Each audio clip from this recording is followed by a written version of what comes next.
Hello everyone, welcome to Cisco Support Community Expert Series webcast. My name is Vinod Arya and I will be continuing the webcast series which we left yesterday, and we will be covering the left topic that will include configuration management, fault monitoring, and the administrative task of CiscoWorks. So in the network, we may have a lot of tools which are in the network. We may have a lot of end host, and it is always essential for administrators to to have the details about the devices and the end host units as well. Data collection is a process which helps CiscoWorks collect information about the port, VLAN, the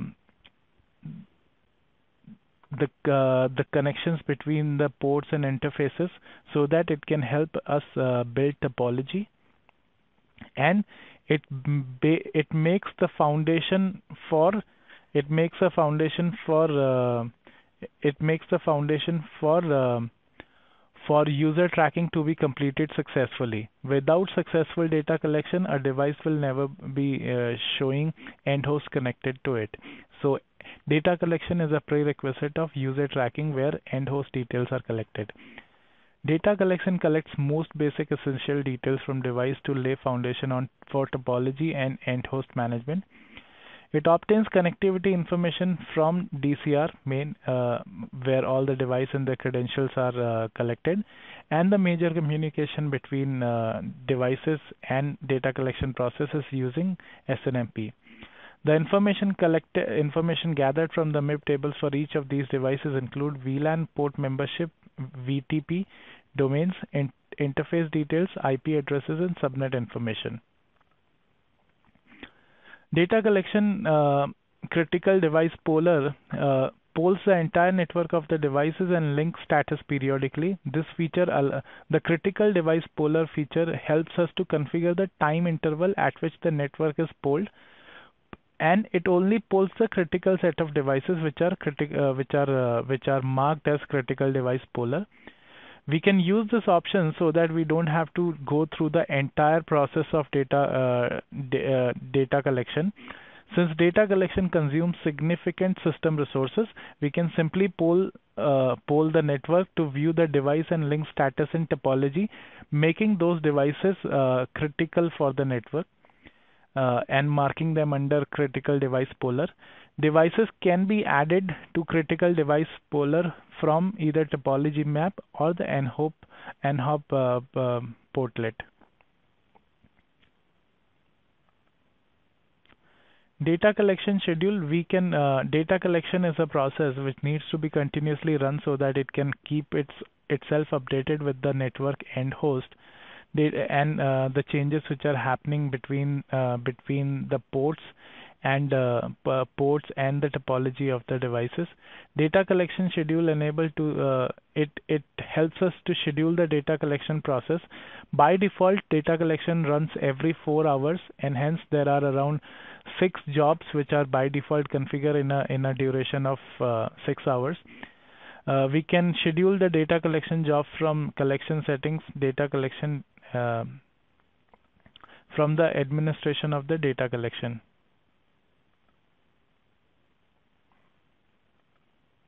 So these are the 6 different jobs which are configured daily in a gap of 4 hours. So this is what we saw in the live demo. We can either edit any of the job or we can add a new job, and we can apply the changes as well. User tracking acquisition. User tracking acquisition is one of the most important feature of CiscoWorks, where it will be able to get information about the end host and the IP phones.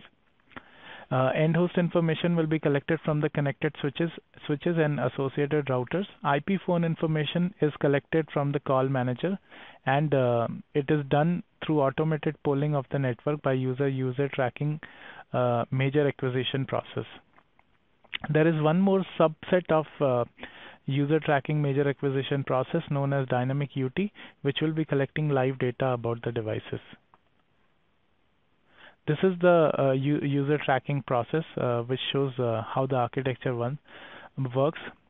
Um, Cisco, the database which is responsible for managing data collection and user tracking information, is known as Campus Manager Database. This term has been introduced since the inception of CiscoWorks, when it used to be a collection of different modules. So the background architecture in LMS 4.2 still remains the same, and we still call the database as the Campus Manager or Campus Database. So this process communicates via SNMP. It will retrieve the CAM table or the MAC table information to collect the MAC table of the end host on the switches, and it will associate the IP addresses of those end host with the MAC address using the ARP table of the routers. It can also convert using the DNS query. It can also convert the host name of the IP addresses and display the users end host usernames which are available on the network. There are different 5 to 6 different types of user tracking process, so that we because the networks are very dynamic and we need to keep the database updated. There's a user tracking major acquisition which runs every 4 hours. User tracking minor acquisition which runs by default every 60 minutes, and these values are configurable.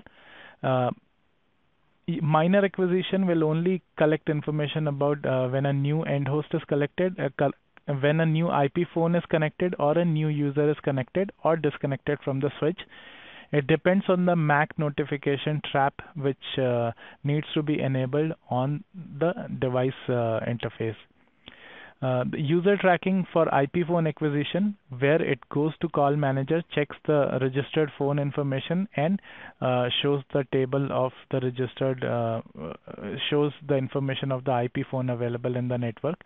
Only Cisco IP phones are supported. Non-Cisco IP phones will be considered as the normal end host. Subnet-based user tracking major acquisition, where it will be running a user acquisition on a particular subnet. LMS discover end host on the VLANs available on a configured subnet. We need to do subnet based acquisition when we need details about the end host connected to a particular subnet and select set of subnets.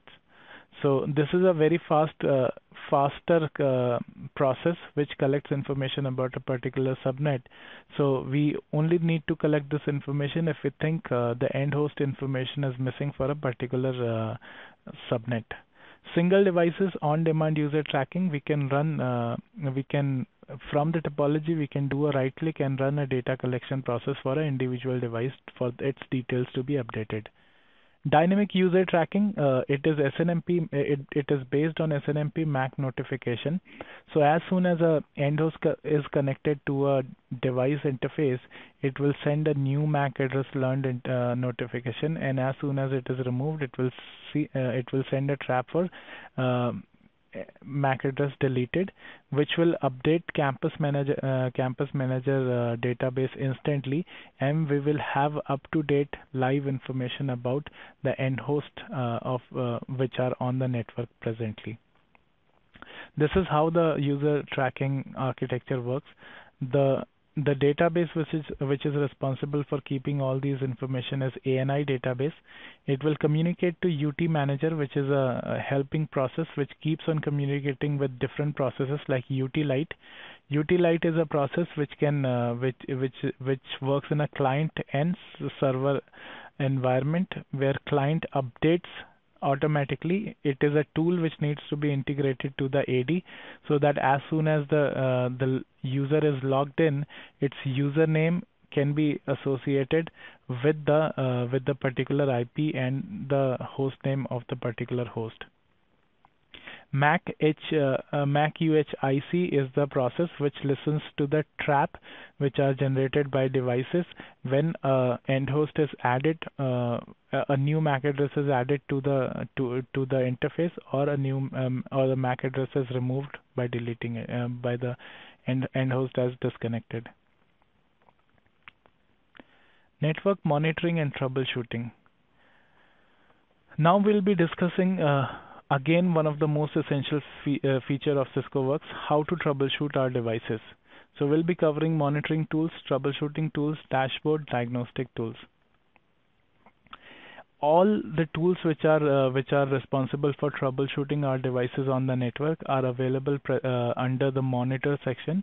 Under monitor, we have a lot of options to configure the polling thresholds, because CiscoWorks will be continuously polling the devices every 4 minutes.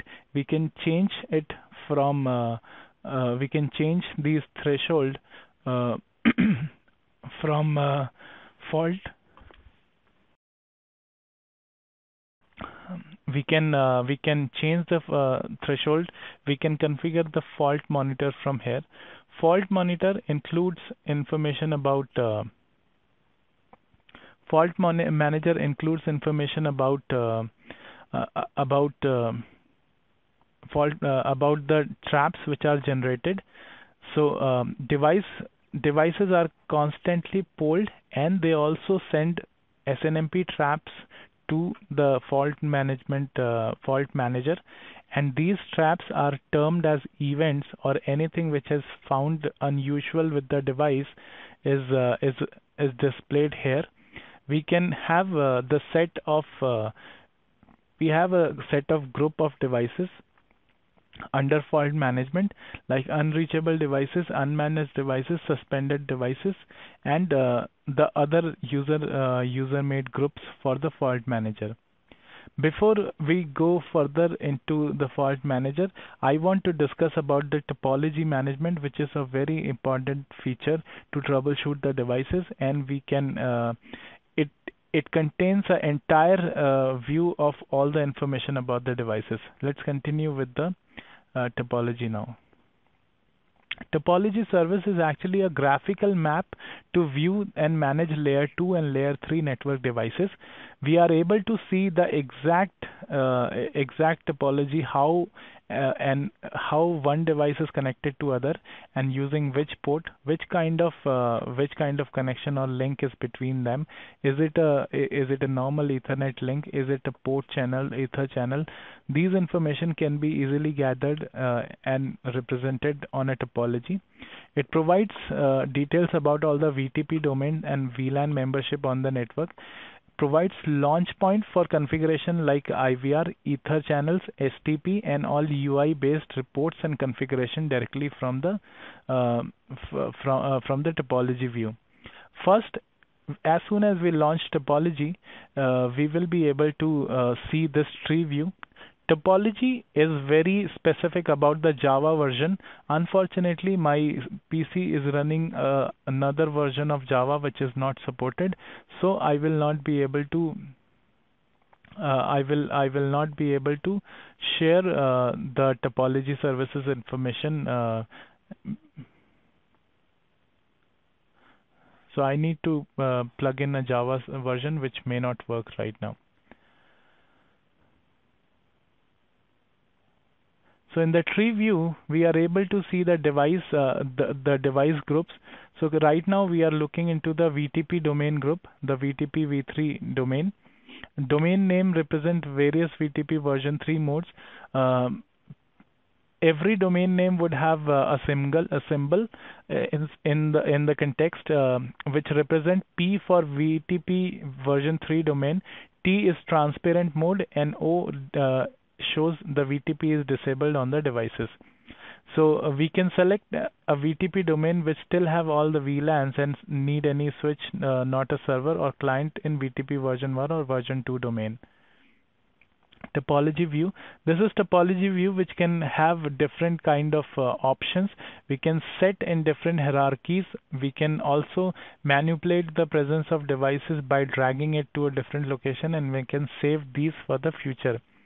So this map shows files, the menus, toolbars. Here we'll be able to see the topology filters. If we click on any of the checkbox, only those devices or these filters will be highlighted. Rest all devices would be grayed out. For example, if we want to see time domain reflectometry, uh, we can check this box and we'll only be able to see those links and not any other thing. If we want to see IPv6 devices, we will only be able to see IPv6 enabled devices. So a lot of options are available by doing a right click on the devices. From the tree view, we can do a right click and we can see all these menu like zoom in, zoom out, normal view, display labels, relayout, and map refresh. On the map itself, these are the features available from where we can zoom in or zoom out. We can search a device. We can drag the icons to the customized layout, and we can change the map layout as per user. Each individual login user can have their own design of the map. They can save map into their own view, and every time they log in, they'll be able to see the same. That will not be those individual mapped views will not be available for the other users. So we have also started a support for it is a generic support for non-Cisco devices in a layer 2 topology services. Non-Cisco devices will be shown as this one highlighted, and we will be able to manage them in a minimum way. So we have some other filters like link bandwidth utilization. Bandwidth utilization is a measure of traffic flowing across the links. It highlights bandwidth utilization across links in the topology map. To compute bandwidth utilization in LMS, we need to configure RMON. We can also enable RMON using CiscoWorks. And RMON actually requires two parameters, bucket size and interval, which we'll be discussing later. Reports from the topology services, we can right click on any device and we can check device attributes to see device attributes for port attributes and VLAN reports. We can perform a data collection here. We can add to critical polar. We can delete a device from CiscoWorks. We can configure inter VLAN routing. We can change the management IP address. Change of management IP means say this 1077.210.220.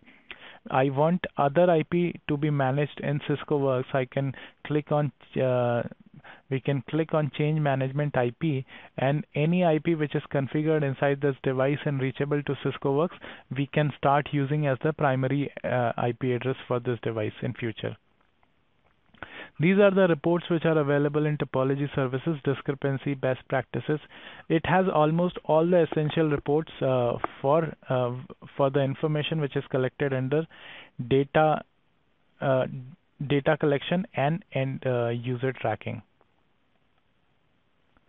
So time domain reflectometry is a technique to use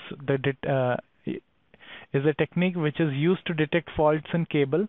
TDR checks and locates open circuit, short circuit, sharp bends, crimps, kinks, impedance mismatches, and other such defects. In the topology service, as soon as we click on TDR, it will be able to show with the calculation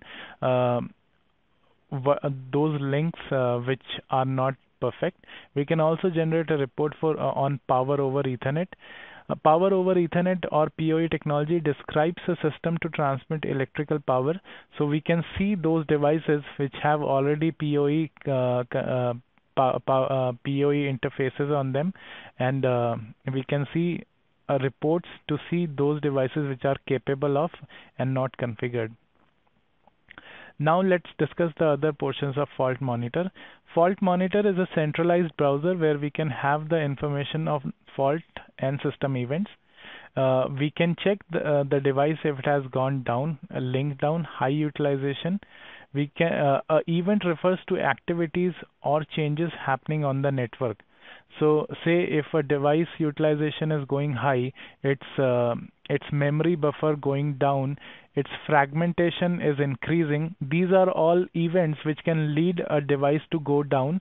Temperature, if the temperature of the device is going high, if a module has failed, these all scenarios are constantly polled or reported by device using SNMP traps, and as soon as this information is received by CiscoWorks, it can show these information under monitor and fault monitor here,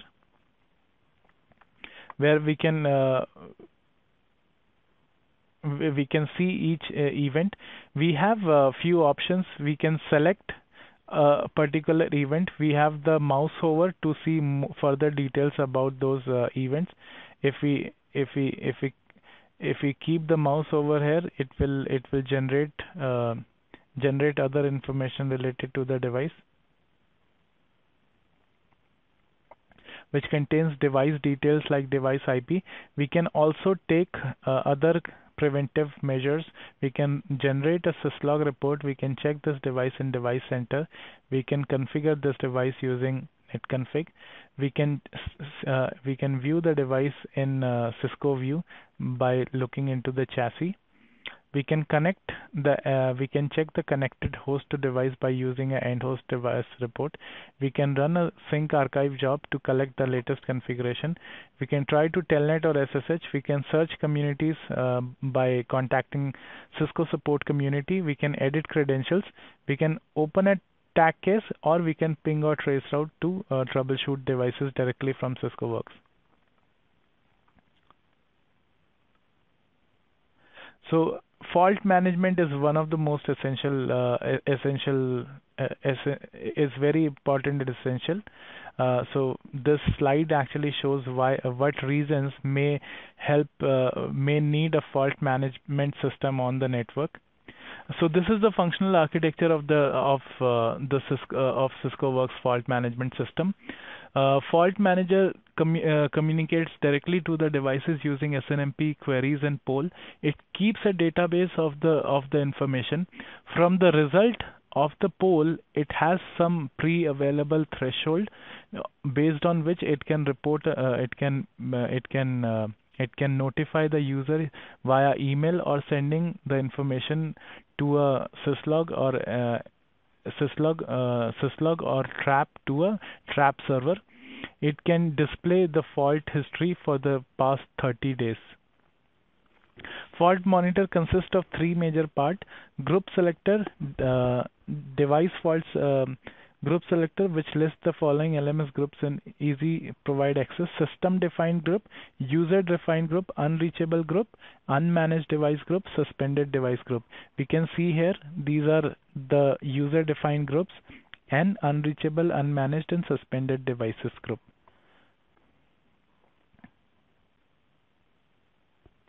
So when fault monitor is launched for first time, it displays the result of the devices for the subsequent time.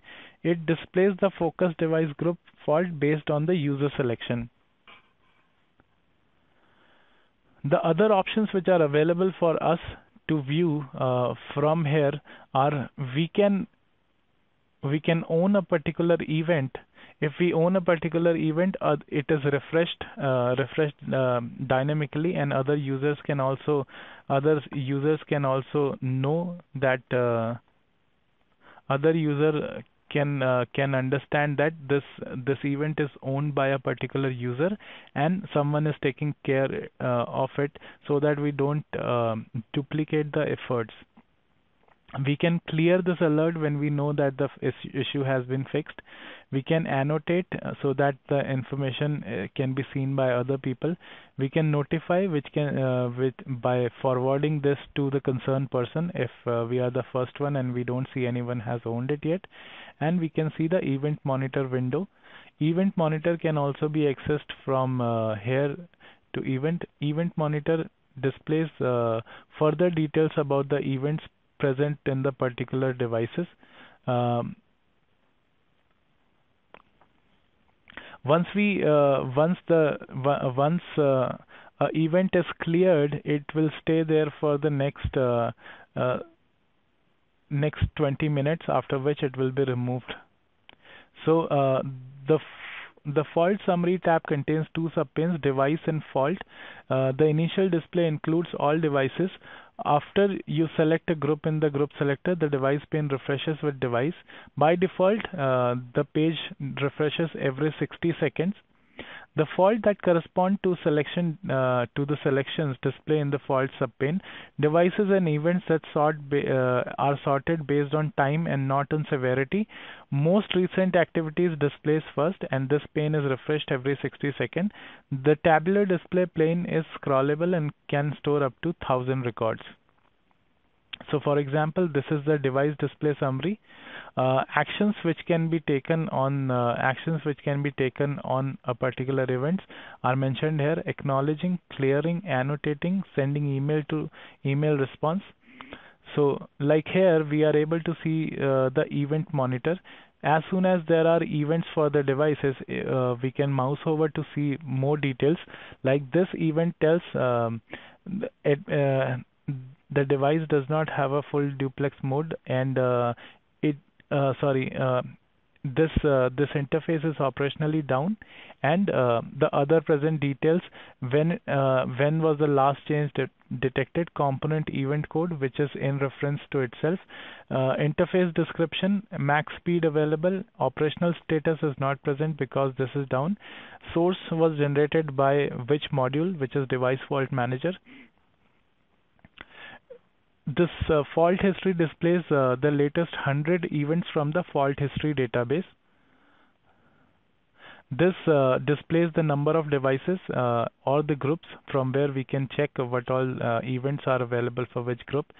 This displays the events on the particular devices which we have selected, and the event details are highlighted once we do the mouse hover. And if for the selected devices we can see the syslog information, and also we can see the system information for those devices from here. Diagnostic tools, we can also configure embedded event manager and generic online diagnostic using CiscoWorks, which are very helpful in in sending some of the syslog and sending some generic data, which is easier for individual to troubleshoot. So EEM is a iOS technology that runs on control plane and Cisco Catalyst 6500 devices. We will not be discussing in deep for EEM, which is out of scope of this slide and presentation. It is not supported on the entire platform right now. Currently, it is supported on the 2900 XL, 2900 series, 3500, 3750 devices, and and Catalyst 6500 devices. This is the EEM basic architecture, where it resides on top of iOS, and it has various policy directors. They keep a consistent note on a syslog, a SNMP, a timer, a counter, interface, CLI, OIR, online insertion, RF, gold, APPL, process, and a lot of other things. As soon as our threshold or any kind of notification has changed, it will be able to generate a syslog report. We can configure EEM using LMS. So we need to configure EEM by using monitor and embedded event manager configure, and then selecting the device. Configuring EEM or configuring gold will use netconfig predefined templates, and we can collect the details about the iOS parameters, environment variables, and it will be sending CLI equivalent commands. Similar is the case with the gold. Gold is generic online diagnostic, is an event-specific iOS feature with fault detection capabilities. Half of its detection can be done during the device boot, and rest of the other diagnostic run when the device is running. We can use LMS netconfig to configure gold as well, so that we can have the reports generated from the data which is collected using gold. Troubleshooting tools, we have NetShow, VRF troubleshooting workflow, VRF Lite. NetShow is a very simple tool by which we can enter any show commands. Please note my point that it will only run the show commands and it will not be able to run anything other than the show commands. It can run the show commands and collect the output and archive it for the users. It is very helpful for the help desk users who may not have access to the device, but for troubleshooting they can use CiscoWorks to run a job, to check the command of to collect and check a particular situation using the show commands output collected by CiscoWorks. So NetShow command using Cisco Prime LMS, it is very simple. The admins would use CiscoWorks, will select a particular show command or a group of show commands. It will CiscoWorks will be contacting CiscoWorks the devices. It will enter the device as a normal user. It will collect the show command and it will show the output in the GUI. What are the features of NetShow? It can and the benefit: network administrator can assign command sets to other users. That means only certain show commands available for a few users, those who does not have permission to run NetShow commands. Network admins or operators can execute custom commands. This allows them to run a command against multiple devices. Support for standard and non-standard Cisco devices. Simplified new device support. No device limit. We can run any number of command on any number of devices within Cisco. Integration with the output interpreter tool, so that we can easily diagnose a show command. For example, if we collect output of show stack, as soon as the output is collected, we can simply use the tab.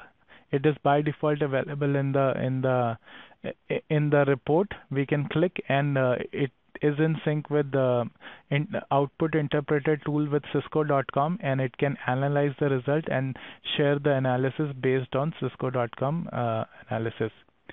So from here, NetShow, we can assign command set to different users by putting the username. If we have put already command sets, we for example, show ASR ASP info have a set of 4 show commands. If we want to run a job, to run a show command, we can select the number of devices and we can select the particular command set, or we can run a particular, and we can configure the job. From the archive, we can easily see the job which has already run in past, and we can view the details of the particular job.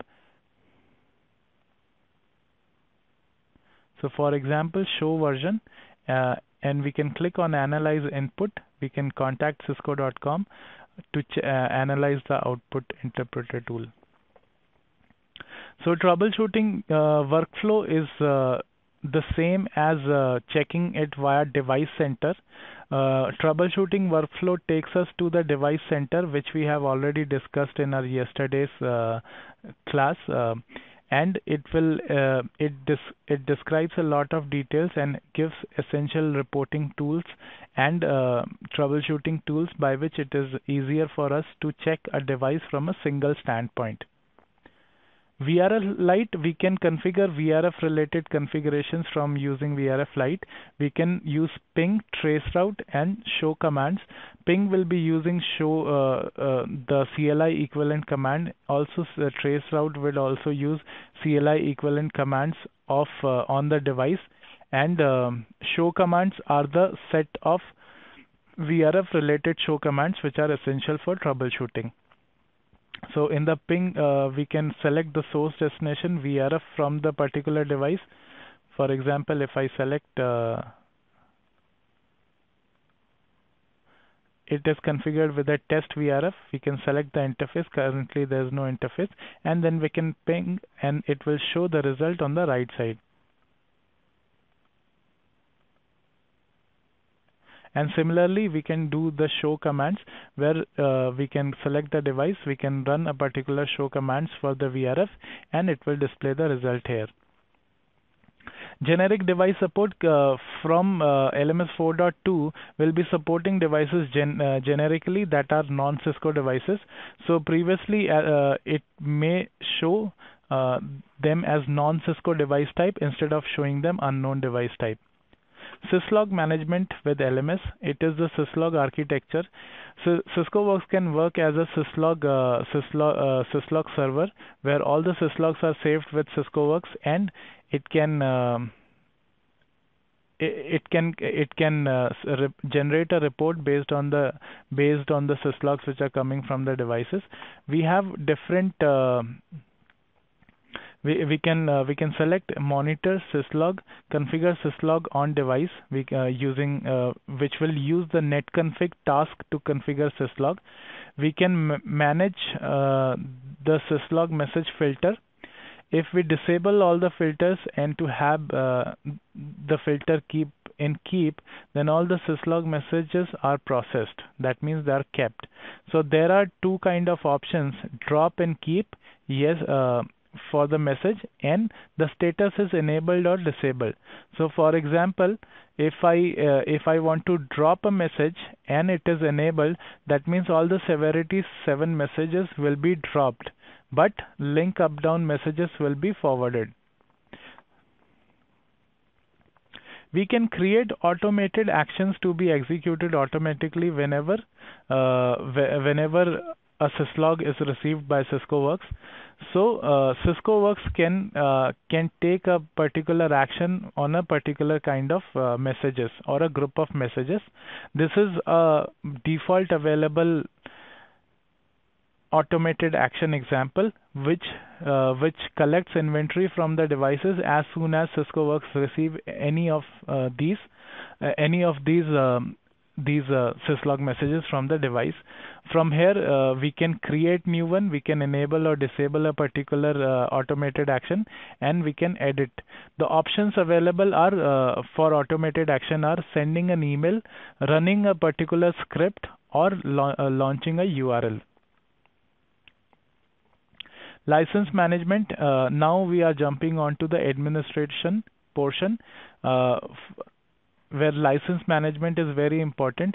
As I said, compliance management is now individual, so we need to apply license. Until we apply the license, the LMS would be in the evaluation mode. If we install a new software, and because CiscoWorks can manage only 100 devices when it is in evaluation mode, if we restore the data from a previous version of CiscoWorks, it will put more than 100, all the devices more than 100 will be sent to suspended. LMS backup. For any kind of disaster recovery, it is very essential to keep a backup of CiscoWorks. We can go to admin and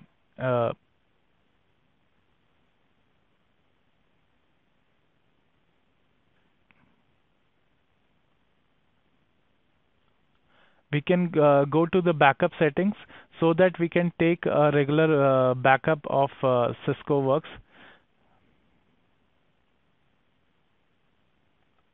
Under backup. So here we can put the directory where we want to take a backup, because backup is a very huge backup collects a lot of information about the devices, and it takes a lot of disk space. So we can create generations, which means once we create a generation, it will